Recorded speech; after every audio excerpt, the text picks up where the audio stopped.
আজ আমি তোমাদের দেখাবো কি করে মাছ মাংস ছাড়াও এক থালা ভাত চট জলদি খেয়ে নেওয়া যায়। তো চলো বেশি কথা না বলে তাড়াতাড়ি করে তো ফেলি। দেখো আমি প্রথমে কাঁচাকলাগুলোকে সেদ্ধ হতে বসিয়ে দিয়েছি, এখানে প্রায় হয়ে এসেছে কাঁচাকলাগুলো সেদ্ধ। এরপরে দেখো কাঁচাকলাগুলো আমার সেদ্ধ হয়ে গেছে, এবার এগুলোকে খোসা ছাড়িয়ে। তো দেখো এখানে আমার কাঁচাকলাগুলো ছাড়ানো খোসা ছাড়ানো হয়ে গেছে।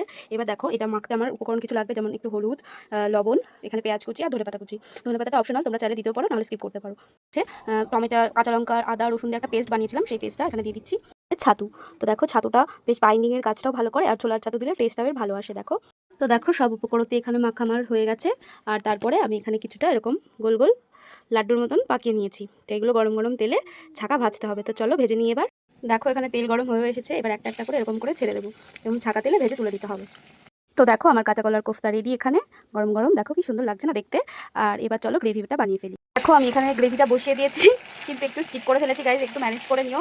ফার্স্টে তেলের পরে গরম তেলের পরে পেঁয়াজ ছেড়ে দিয়েছিলাম, আর তারপরে দিয়ে দিয়েছিলাম আদা, রসুন আর কাঁচা লঙ্কা, টমেটোর পেস্টটা। ওটা তোমাদের দেখাতে পারলাম না, প্লিজ গাইজ, একটু মিস হয়ে দিয়ে দেবো হলুদ স্বাদ মতন। এবার সব কিছু স্বাদ ব্যালেন্স করার জন্য দিয়ে দেবো একটু চিনি।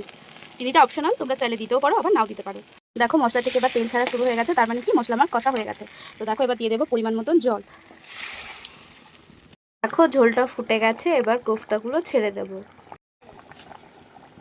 দেখো এখানে সব কটা কোফতা আমি দিয়ে দিয়েছি, তো এটা দিয়ে কিন্তু বেশি ফোটানো যাবে না, তাহলে এগুলো ভেঙে যাবে। তো দেখো বন্ধুরা, আমার কলার কোফতা রেডি। এই দেখো, দেখতে খুবই সুন্দর হয়েছে, জানি না আমার কাছে তো ভালো লাগছে। তো সবাই জানিও একটু কেমন হয়েছে। টাটা।